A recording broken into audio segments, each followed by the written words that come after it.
Welcome to the Holistic Health Bites podcast. I'm your host, Andrea Nicholson, crime scene investigator turned metabolic health investigator.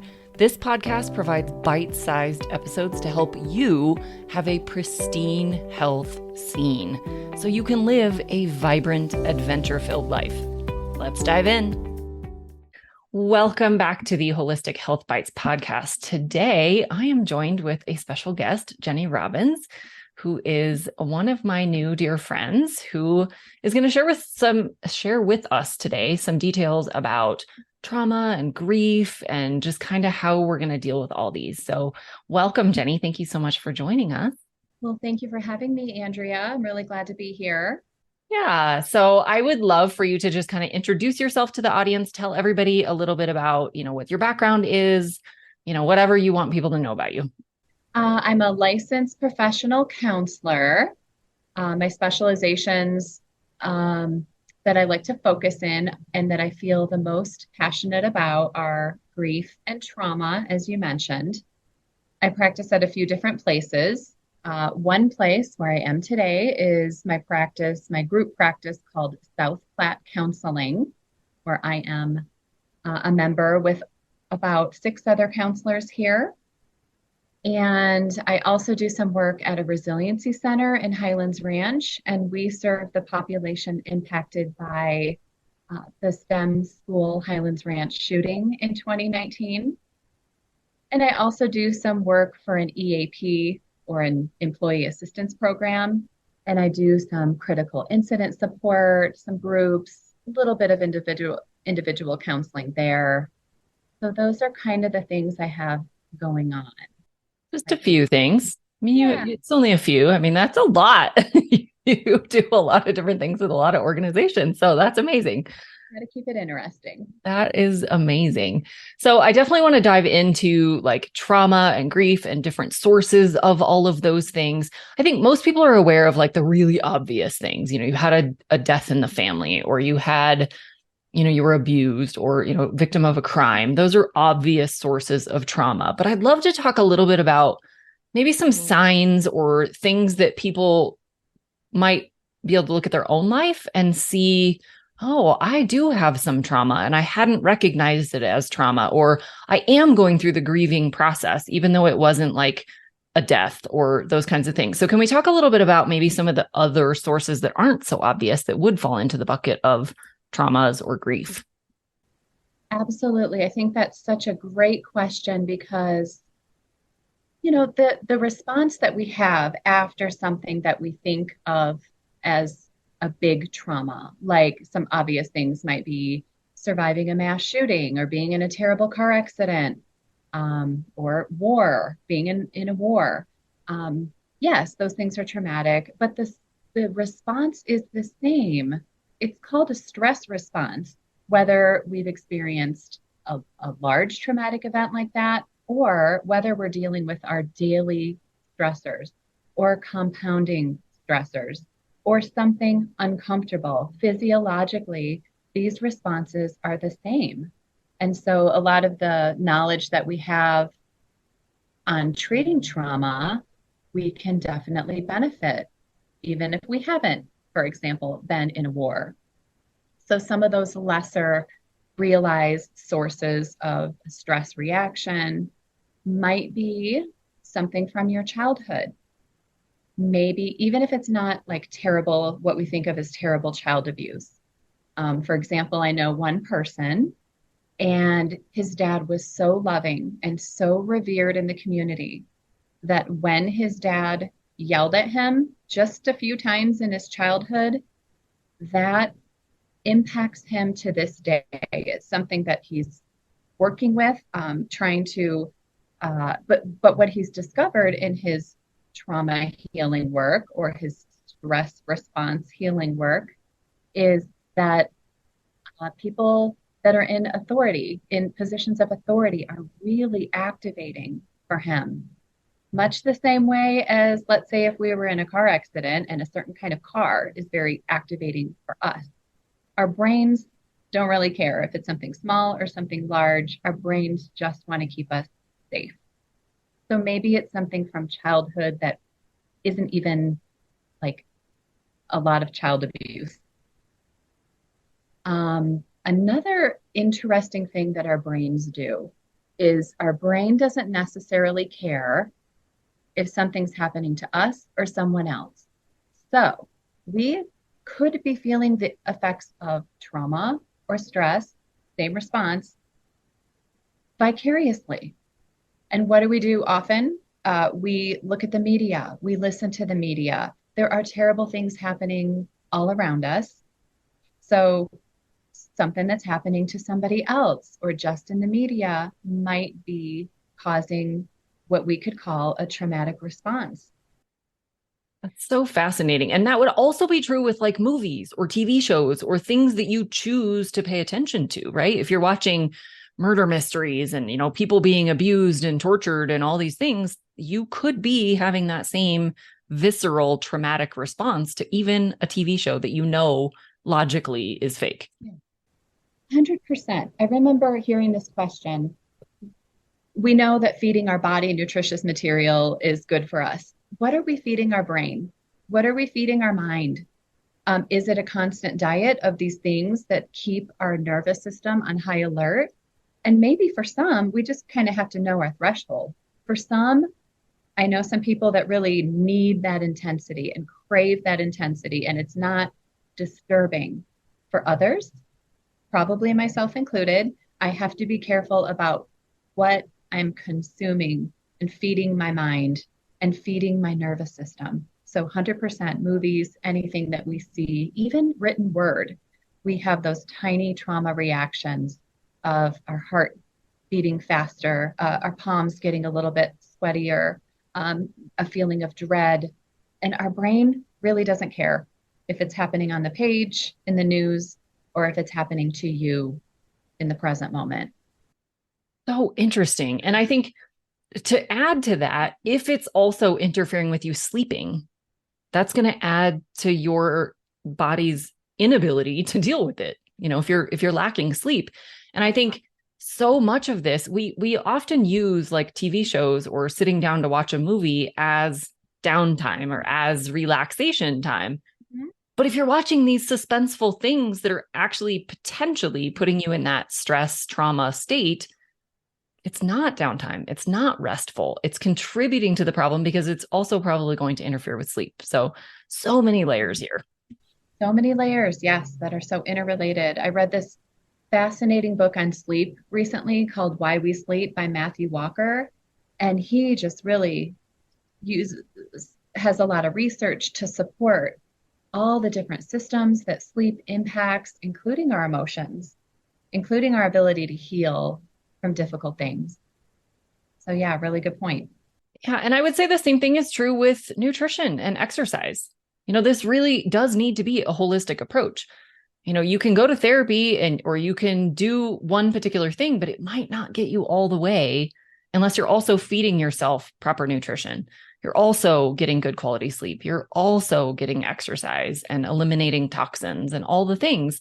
They all play into how well you can heal, how quickly you can heal, how far you can go. So I think we really do need all of these modalities.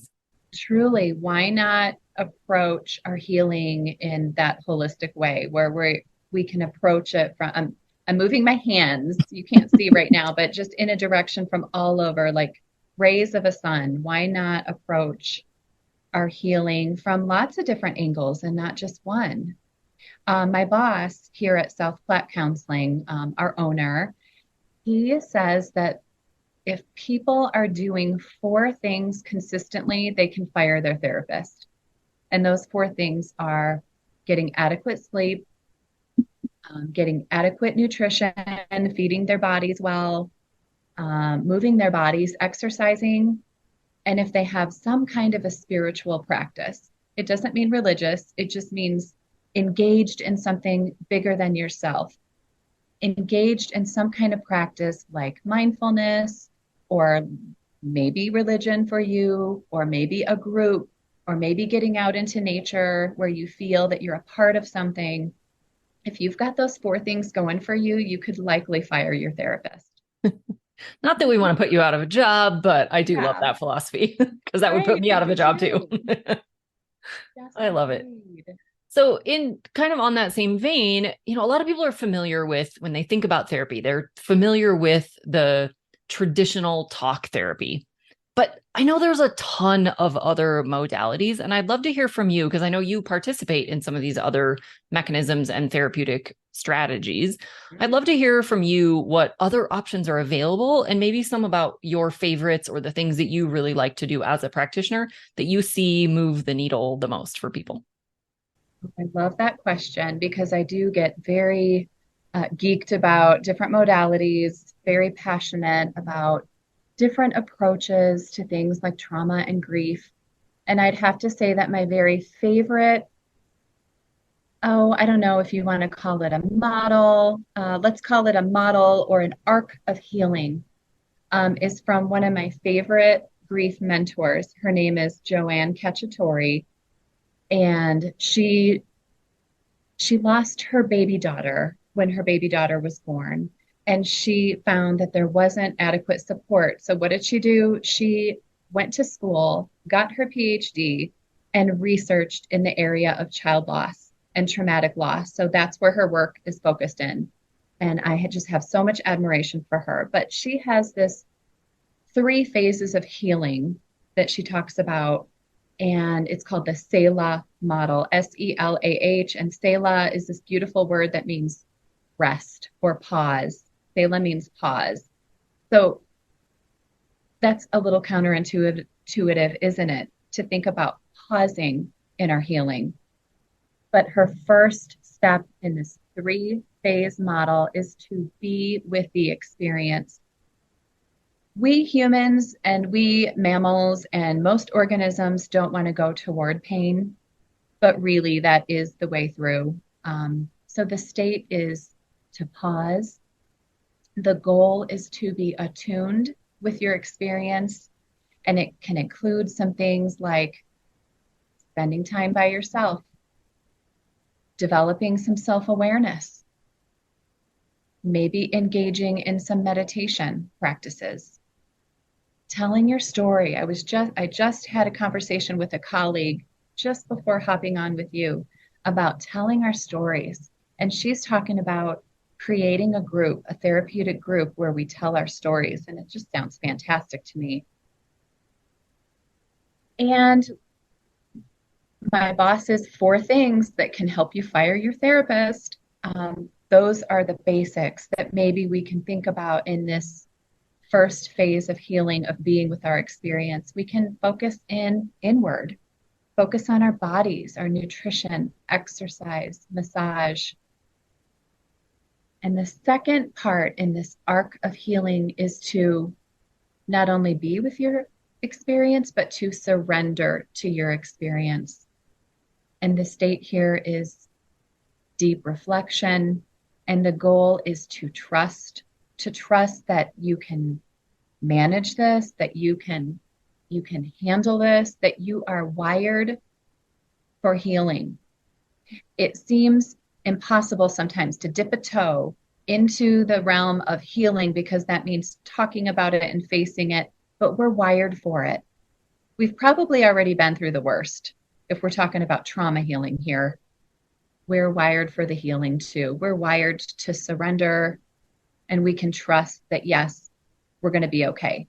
So the things in this part of the process might be having an acceptance practice. Tara Brach talks about acceptance. She wrote a book called Radical Acceptance. And I just love that concept of before we can make any growth or progress, we kind of have to know where we are. And accepting something doesn't necessarily mean that we agree with it, but we can accept our feelings around it, and we can accept the impact it has. And maybe surrendering to the experience also looks like creating ritual, creating traditions, ceremonies. That's deeply being with the experience. Maybe you're seeking some support from a group. Such power in a group. Maybe you're telling and retelling your story and remembering. And then moving along to the third part of one of my favorite models in healing, it's doing with the experience. Don't we just want to jump into that third part right away before the first two and start the foundation and start the, helping other people and start the exercise regime or whatever it is. But maybe we do that after we have been with the experience and we have surrendered to the experience. And then maybe we start to think about doing with. And the state here is creating some meaning and maybe starting some responsible action. And it might be things like volunteering or going to that group, maybe more as someone a little more seasoned down the road that a newer person could look to. Maybe it's a calling to a greater cause. Maybe it's practicing in a gratitude journal, doing some gratitude practice. So that is this beautiful arc of healing that I love to use in my trauma and grief practice. I love that. It's such a comprehensive way to look at it and incorporating so many different ways to just deal with it from, being in nature, surrounding yourself with other people who are going through it, turning around and helping them through it once you've kind of gained some perspective and it's not so raw for you. I love all that. I think that's a tremendous way to approach something that's so, traumatic or so troublesome in your life, to be able to include all of those different mechanisms. What about some other, I know you also do EMDR and some of those kinds of things. Are there other modalities that maybe don't require so much either talking or journaling or those kinds of things? Definitely. So EMDR, I have fallen in love with this modality. I'm really glad that I had other training in trauma and grief and other years of experience talking with people before learning this modality, because it is quite structured and it does have a different feel to it. But I'm telling you, I've seen some incredible things. And it's not a panacea. It doesn't fix everything, but it can be a really, really effective tool. And so it's becoming very popular. People are asking for it by name. So for people that don't know about it, it's a trauma focused treatment. And the thought is that engaging the body in some bilateral stimulation. So that could be watching something go back and forth with your eyes. That could be tapping on your legs with each hand. It could be holding some paddles that have a slight buzz to them. And so you feel these paddles in your hand buzzing left to right. So the purpose of that is to give you a little bit of a distraction, also to engage lots of parts of your brain, so that when you process this memory that is so disturbing, or this issue that is so disturbing, like anxiety or depression, that you're slightly distracted so you're not thrown back into the depths of your trauma. Also, you're giving your brain in this modality time and space to bring up what it needs to bring up to heal. And so often we fill every nook and cranny of our day with noise, music, podcasts. Not that I'm knocking podcasts at all. Love podcasts, especially yours. But seldom do we have time to just let our brain bring up what's bothering it. And this modality allows for that with a little distraction. And so it's just incredible what is related. It doesn't seem like it would be related. So it's a really cool treatment. And I think if you're curious about it, or if you have something that you want to experience some deep healing around, that it might be one to ask for. Yeah, this is one that actually worked really well for me. And it wasn't for trauma, oddly enough. It was actually to get to the next level in my life. I used Mm, it for more of a positive, like getting past yeah. the stuck point and like opening up new doors and new avenues of creativity. And I think it was just one of my most favorite modalities. I obviously did through the journey also talk about past things, and we Mhm. did deal with that as well. And that Yeah. worked so much better for me than talk therapy, because Mm, for me, every time I would try to explain it verbally, mhm. it always sounded stupid when I said it out loud. In my head, I'd be like, "Oh, I got it. I'm going to be able to explain this." And I would say it out loud and I'd be like, "No, that sounds really dumb. That doesn't sound nearly as powerful as my Oh, brain is making it," which is probably true. But I found it more frustrating because I couldn't articulate it the way I wanted to. yeah. But with EMDR, I didn't have to. Beautifully said. Yeah, some things transcend our words. Some experiences and feelings just transcend how we can describe them. And yeah, EMDR is wonderful for that. And that kind of brings me to my next, another favorite modality that does go beyond words, and that's any expressive art therapy. You know, I kind of touched on it with that Selah model of healing. There's lots of ways to express in that model. Um, I think some easy examples might be just thumbing through some old magazines and looking for images that speak to you, maybe on an emotional level. Maybe you don't even look for words because, again, we want to engage another part of our brain, more of our feeling, visceral part of our brain. So I've had clients do that. What I like to do to save time is to have the images cut out already so they can just thumb through the images. It's so relaxing. And it's a different way to connect. You know, I maybe never would have found out about this memory that this person has if they didn't come across like this crazy picture from a magazine that they're showing me.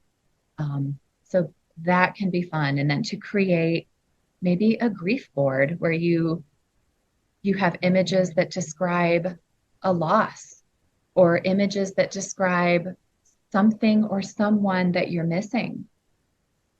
So that's one that's really accessible. And then another one could be poetry. Poetry just kind of gets to the heart of a feeling. Whenever I guide people in writing or journaling or expressive art therapy, I definitely emphasize don't worry about the end product. Don't worry about who's going to see it. This is about the process. This is about getting things out of your body and onto a page or onto another medium. And if we get caught in the judgment and the comparison, we don't get the same kind of a benefit.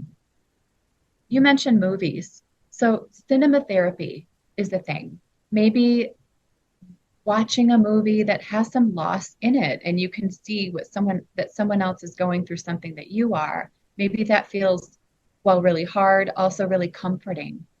Or maybe you watch something that's really funny because you want a little balance in your life and you want a little humor in your life. One of the things that my grief therapist assigned to me was to watch some comedy, have some laughter in my life. And I was like, you are crazy. It's the last thing I feel like doing. But now it is one of the touchstones of my healing. And one of the things that my husband and I do regularly is, oh, time for a comedy show, time to go see some stand up, time to watch a silly Seth Rogen movie. So yeah, Love it. a little cinema therapy. I love that. I think there's so much to be said for intentionally adding joy in your life, whether that be intentionally laughing, whether that be doing something that brings you joy, whether that's crafts or building something or nature or pets or grandkids or whatever that is, just intentionally doing things that bring you joy every single day. I mean, that's not going to deal with the trauma per se, but it does help you reframe your life, realize that not everything is traumatic, that you have positive things in your life, and it can at least kind of inspire that hope to keep going and to do more of those things while you're also dealing with the trauma or the grief or the stress or Oh, whatever's going on. truly. Yeah, we don't have to choose one over the other. That would be engaging in some black and white thinking. But both and is such a healing statement and such a helpful statement, I think, that I can attend to that which I need to give some attention, and I can incorporate joy. I can see other things. I have a little more space for other things in my life also.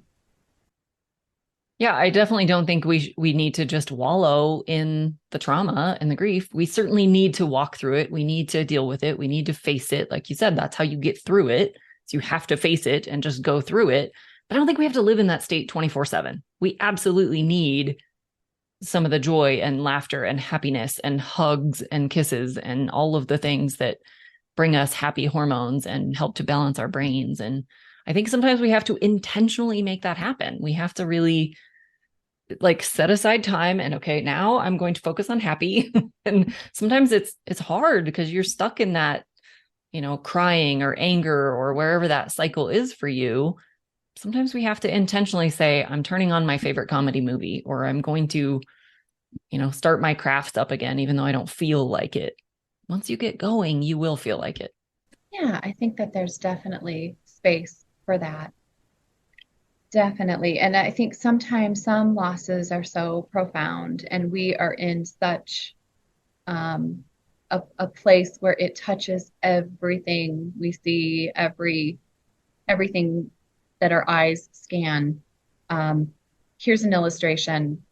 A leader of one of my grief groups talked about an index card. And when we first have a profound loss, that index card is smack in front of our face and it's big and it's all we see. It's wherever we turn our head, it's part of everything. And over time, and I love how you used the word intentional, with some intentionality, with the hard work of healing, that index card, you see my hand move a little farther from my face. It's there. It's something to not ignore. However, there's a little more space for maybe some other things in life too. Some of the, maybe thumbing through the magazines doesn't make you just want to curl up in a ball. Maybe it feels a little more accessible. So I think there's space for all of it. And I was appreciative of that assignment that I didn't want to do. Because now it's, one of my favorite tools in my toolbox. And so simple and so Yeah, accessible. Everybody right. can find something that brings them joy or makes them laugh or boosts up that happy hormone side of things. Yeah. So I want to pivot just a little bit from the trauma and grief picture and let's just talk a little bit about stress in general, all the various sources and ways that stress can come in and what we can do about it. How do we even recognize? I talk to so many people that are like, no, my stress level is pretty normal. And they're not even aware of all the sources of stress in their life. We all know of relationship strife or financial worries or, deadlines at work, but there's so many other things that are stressful that I think people just kind of blow off because it's just part of daily life, but it's still stuff we have to deal with. Well, you've said some key things today. You've said intentionality, you've said awareness, and I think having an awareness practice, having a mindfulness practice, learning to check in with ourselves. How am I? How am I really? Having these practices in place can let us know, oh my gosh, I have 100 things to do today. Wow. Normally, I would just go through those 100 things and not think anything of it because that's what I do. But if I have a mindfulness or intentional practice where I'm checking in with myself, I might realize that I don't want to be doing 100 things today. That's not working for me. That's not working for my nervous system. I remember one of the first things that a supervisor, a clinical supervisor, told me when she was interviewing me for an internship. I told her what I was doing that weekend, and she said, "Ooh, that wouldn't be good for my nervous system." And I was like, "What? What? What are you talking about?" And so, what a healing statement. That wouldn't be good for my nervous system. This girl had done her work, I'm telling you. And I learned so much from her in my time with her. But I ask myself routinely, is this good for my nervous system? If we've experienced a prior trauma or loss in life, maybe some things that were good for our nervous system, maybe with that intentionality and awareness, not everything is anymore. and that's okay. So I think having a practice where we're just aware. Mindfulness isn't like a complicated thing that only the learned monks can do. It is just a matter of I can feel what my feet feel like in my shoes when I walk.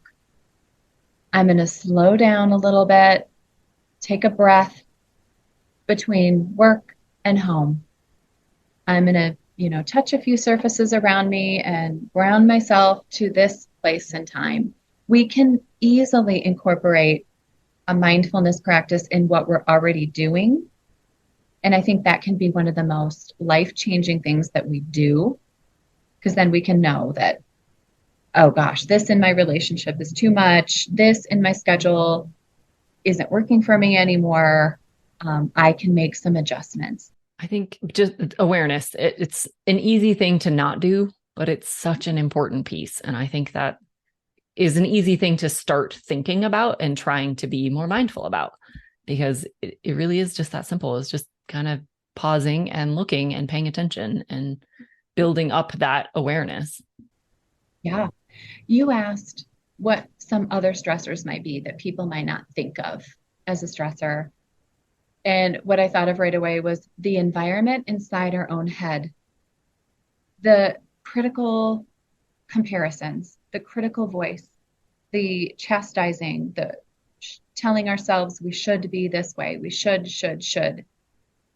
That right there, we could maybe wake up and be stressed out automatically because of the environment inside our own head.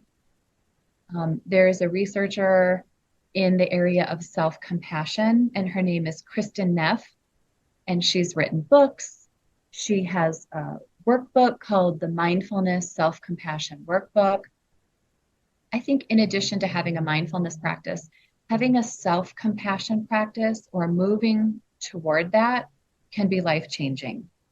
If the environment inside our head is one of compassion, and if we're speaking to ourselves at least as kindly as you and I are speaking to each other, or we speak to a best friend, that environment's going to be pretty good for growth, for improvement.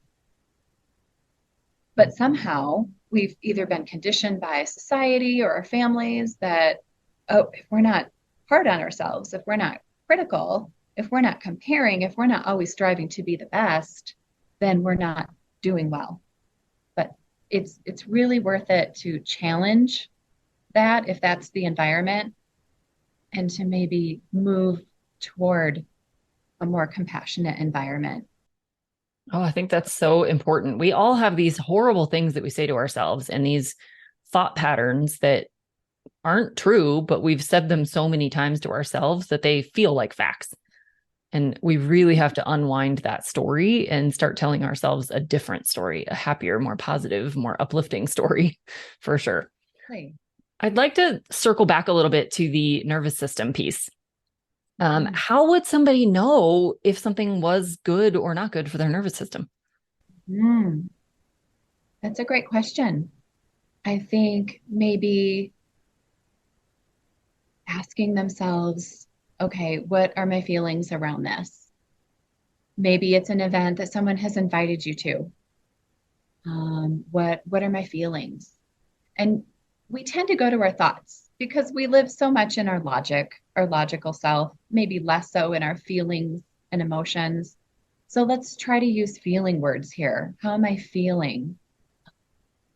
This makes me feel worried. This makes me feel scared. So we can search our emotions. We can also search where we feel that in our body. I'm feeling nauseous in my stomach thinking about this. I'm feeling, a little pressure in my head or my shoulders thinking about this. We could do like a deep exploration. I think that might be a good start with just kind of checking in with ourselves where we are emotionally and physically, and then weighing whether this is, maybe we check in with our values too. Is this congruent with my values? And you know what? There's a lot to boundaries. holding boundaries. I used to go into my practice, loved boundaries, loved the word, loved telling people they needed to maintain boundaries.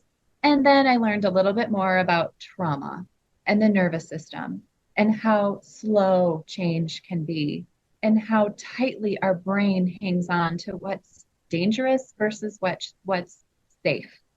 And so telling someone, well, just say no. When your mom asks you to do blah, blah, blah, just say no. Well, it's not that easy if in someone's childhood that would have been dangerous to say no. And so there are lots of layers and pieces to work through to even get to the point of being able to hold boundaries or to say, this is good for my nervous system and this is not good for my nervous system. A lot of self exploration. And when there's trauma involved or strong, strong feelings, it takes more time and patience than we ever thought it would. Does Yeah, that kind of answer your question? it does for sure. And I think so much of our stories that we tell ourselves is also, I mean, hopefully it wasn't like it was dangerous to say no as a kid, but certainly that happens. But I think even outside of that, even, less severe than that is a lot of us are people pleasers. And so we say yes to all the things. And we feel like as a society, I think we put a lot of emphasis on being busy because that makes you important and it makes you valuable and all these things. And so I think we end up piling all this stuff on that we really don't want to do if we were really being honest, or we really don't have to do. Someone else could do it, or it doesn't need to get done at all. And I think we kind of do it to ourselves, not intentionally, probably not even consciously.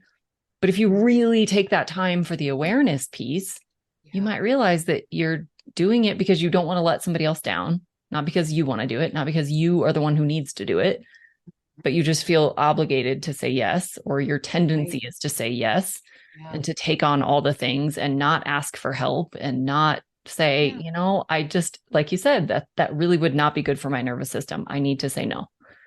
That's a hard thing to say and very foreign in our go, go, go society where we all wear the busy badge. It's not easy, but I think, again, that awareness piece is the first step. Truly, it is. So that busyness badge, that can be a really effective way of numbing, of avoiding something. Maybe if we're going 100 miles an hour on the weekend, we're not facing some things that we would have to face otherwise. And maybe some of those things that would be helpful to face might just be things in our mind, things that are troubling that we're using busyness to numb. It's really effective. It's really popular. And thankfully, we have neuroplasticity. We have the ability to change these things that are deeply rooted, but they are deeply rooted. We have been conditioned, as women. I think sometimes we're conditioned to be pleasers, to serve others. Think about the word selfless.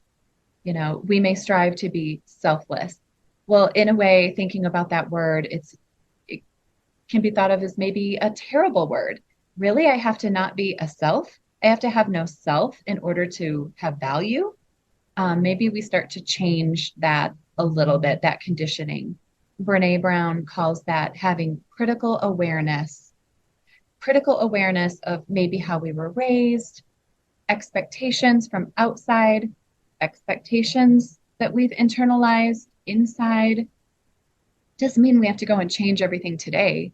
It means having that awareness can help us maybe take some small steps in the direction we want to go, in the direction of actually, that's not good for my nervous system. And so I'm going to peel away the layers of the critical awareness and the expectations. I'm going to sit with the discomfort of disappointing someone, and I'm going to trust that they have their resources to take care of their disappointment. And then I have my resources to sit with my guilt, and I'm going to do this thing that's better for me and more congruent. Oh, it's so powerful. That sitting in discomfort. That is the thing I think most of us are avoiding. If we can just avoid the discomfort in everything. I mean, that's why sticking to a nutrition plan is hard, because then you have to sit in the uncomfort or discomfort in a restaurant with all your friends who are eating all the other things, or going on vacations and not indulging in all the things. Like all of these things can be uncomfortable, but we have to get comfortable with the discomfort so that we can get past it. Boy, so much of trauma and grief healing work is that increasing that distress tolerance and being able to sit in the unknown, the uncertainty, that which is uncomfortable. We have the ability to do it. It's really hard. And It's really hard. you gave me a great segue to a concept that I love from a trauma healing book that I really like. And the concept is clean versus dirty pain. So a lot of our lives are painful. Um, we experience change and loss. Not all of it, but a lot of our lives can include pain. Um, Even just a nutrition plan, there's some pain that goes along with that. Or agreeing to do a podcast, Andrea, there's a little bit of pain that goes with that. Oh, Yes. just a little bit. Mostly pleasure. So, do we want to choose the route of dirty pain or clean pain? Dirty pain might be the badge of busyness, the numbing, the avoiding. That's painful. There's some painful ramifications for that. You miss some opportunities. You aren't experiencing full, deep healing. And then there's the clean pain, and the clean pain of moving toward really not digesting, but metabolizing trauma and grief, really letting it move through rather than trying to get over it as quickly as possible. That's clean pain. And I think knowing this concept, most of us would choose clean pain. Like, no, if I'm going to feel pain, I want my pain to be that of healing rather than like avoiding and then all the problems that come from avoiding. Yeah, because you're still going to have to go through it. You're just delaying it by Mhm. avoiding it, by, all those things. So yeah, as much as we can just lean into it and get Mhm. through it, it's not necessarily, like you said, it's not the fast path, but it is faster because you're not delaying. You're still It's going to more have to go efficient. through it. Yeah, Yeah. for sure. I love that. I have not heard that clean versus dirty, but I think that's a Yeah. great way to explain it. Yeah. It's going to be painful. The Yep. work is painful. Yep. I like it too. All right. Anything else you think would be really beneficial for people, or maybe blind spots that they have, or just things that you've seen in your practice that you think would be really helpful for people? Maybe just watching the automatic thoughts, those things that we're not even conscious of, that sometimes they're called cognitive distortions or irrational beliefs. If you're interested in those, Google them. You'll see lots of lists. And you might see some that look familiar. Like, for example, I should be doing this. All those should statements, or having that all or nothing thinking. Well, I'm not going to do this because I once had a bad experience with that. So I'm never doing that again. Watch the nevers, look for exceptions. So just watch the environment in your head. And if you're going to do any one thing, I think I would recommend looking into expanding your self compassion practice. I love that. And along with that, I think gratitude, of course, has to Mm, be a part of that practice for yeah, yourself. I think it's such a powerful thing to not only be grateful for all of the blessings in your life, but to really find things about you that you're grateful for every single day. That will definitely change those automatic negative thoughts that are happening in your head with all those shoulds and all those things. Even if you write down one thing. truly, truly effective. Great practice to have. I love that. Anything else you'd like to leave the audience with, about you, about your practice, about therapy in general, about grief or trauma, anything at all you'd like to leave everyone with? There is a little passage that I'd like to read, written by that favorite grief and trauma researcher and author. And here it is. It's called Healing the Soul in the Age of the Brain. It's typically American to equate healing with doing something. When we have a problem, we fix it and we prefer to do it quickly. But fixing is not the same as healing. In fact, it can easily get in the way of healing. Fixing is something mechanical, scientific, economic, military. Healing is something human, emotional, spiritual. As a psychologist and a psychotherapist, as a patient and a person, I have learned that before you can fix a problem, you first have to feel the problem. Healing happens not through doing, but through feeling. I'm so That is glad. so well said. Love it. Well, thank you so much. We will leave any of your contact information in the show notes if people want to reach out for your services. And if you have any questions about grief or trauma or any of the things, absolutely reach out. Let's get you handled and get you healed, not just fixed. So I love that. I think that was a fantastic way to wrap up the show. Thank you so much for your time and sharing all of your beautiful wisdom and all the resources that you shared. I think that's fantastic. And thank you so much. You are so welcome. Thank you for the invitation, and I loved my time with you. Absolutely. Have a great day, and we'll see you again later. Thanks for being a faithful listener to the podcast. I'd love it if you left me a 5-star review on this podcast so that others can more easily find this valuable information. Did you know I also work one-on-one with clients? I approach solving health challenges like I approached solving crimes, by conducting a thorough investigation into your case. Whether you're looking to lose weight, boost your energy, fix your digestive system, or reduce inflammation, I can help. All you have to do to get started is book a free call. The link is in the show notes.